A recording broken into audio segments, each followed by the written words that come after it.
Joseph साहब मौजूद हैं, वो अपना जी मसीह में आप सबको सलाम। मैं यहाँ पर शरई तौर पे और मजहबी तौर पे बात करना चाहूँगा क्योंकि ये बच्ची अंडर एज है, और मजहबी तौर पे अगर हम इस्लामी तरीक़ा से देखें तो जब तक बच्ची का वालिद, अगर बात करते हैं बालिग की, तो बालिग के साथ भी जब तक उसका वालिद खड़ा ना हो, वो अपने मर्जी के साथ किसी के साथ उसका निकाह में बंधन ना बांधे, तो ये जब तक जायज़ नहीं है इस्लामी तरीके से भी, शरई तरीके से भी और सुन्नत के तरीके से भी, और हमारे क्रिश्चियन मज़हब में भी जब तक, अगर हम खरूज की किताब का मुतालिया करते हैं तो वहाँ वाज़े तौर पे लिखा हुआ है कि जब तक बालिग बच्ची का भी वालिद अपनी मर्जी उसमें शामिल ना करे, निकाह जायज़ नहीं ठहरता। यहाँ तो बात ही उल्टी है, और ये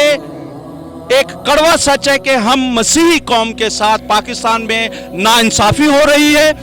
और सोने पे सुहागा ये है कि हम लोग खुद धड़ों में बटकर इस जो सारा सिस्टम है उसका शिकार बन रहे हैं, जो हमारे खिलाफ काम कर रहा है। मैं यहाँ पे हाईलाइट करना चाहता हूँ, मेरी अभी थोड़ी देर पहले जो वकील इस बच्ची आरजू का केस लड़ रहे हैं जबरान, उनसे बात हुई, लेकिन उन्होंने अपनी इजहार ख्याल में 2-3 बातें ऐसी मेरे साथ शेयर की हैं जिसका मैं आपके सामने खुले अल्फाज में तो जिक्र नहीं कर सकता, लेकिन मैं ये नहीं समझता कि वो बंदा इस केस को लड़ने के काबिल है। मैं खुले अल्फाज से सरेआम कह रहा हूँ, ये केस किसी फौरी तौर पे किसी माहिर मसीही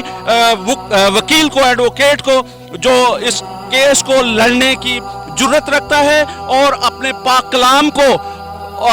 और दूसरा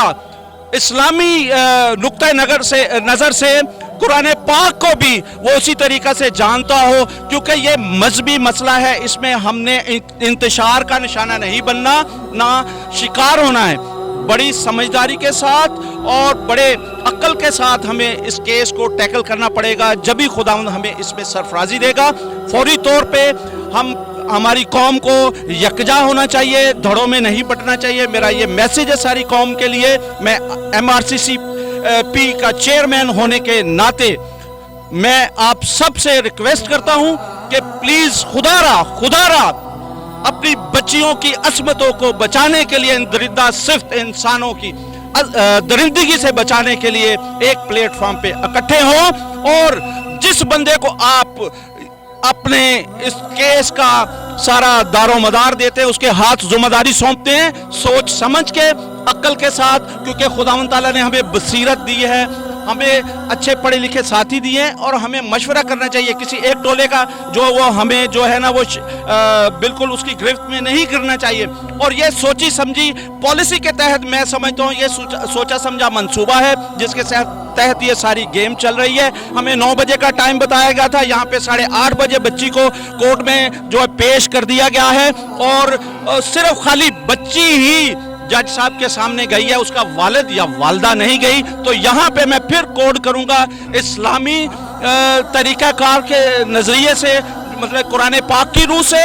सुन्नत की रूह से, और अपने बाइबल मुकद्दस की रूह से, ये जब तक उसका वालिद वहाँ पे खड़ा नहीं होता तो ये हम इस बात को नहीं मानते, और वो भी उस सूरत में जब बच्ची बालिग होती। ये तो अंडर एज है, जब कानून कॉन्स्टिट्यूशन पाकिस्तान में मौजूद है अंडर एज मैरिज के अगेंस्ट, और फिर उसके बाद अंडर एज जो रिलीजन कन्वर्जेशन उसके खिलाफ यहाँ पे लॉ मौजूद है। तो कानून कहता है, पाकिस्तान का कानून कहता है कि अंडर एज बच्चों का जो नौ उम्र बच्चे हैं उनका जो मजहब वही है जो उनके वालिदैन का मजहब है।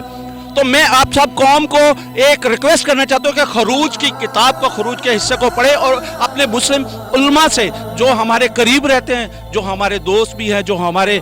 भाई भी हैं, उनसे आप मशवरा लें, और शरई तौर पे आप उनसे जो ये राय लें कि आया ये शरई तौर पे भी जायज़ है और कतन ये शरई तौर पे जायज़ नहीं है। मैं यहाँ पे आवाज़ बुलंद कहता हूँ कि कुरान पाक की रूह से, सुन्नत की रूह से भी ये निकाह जायज़ नहीं है। ये डेली उस बच्ची के साथ जज ने उसको ज़िना करने के लिए फिर एक दफ़ा जो है वो इस मुहिम का आगाज़ कर दिया है। शुक्रिया। यसु मसीह की जय।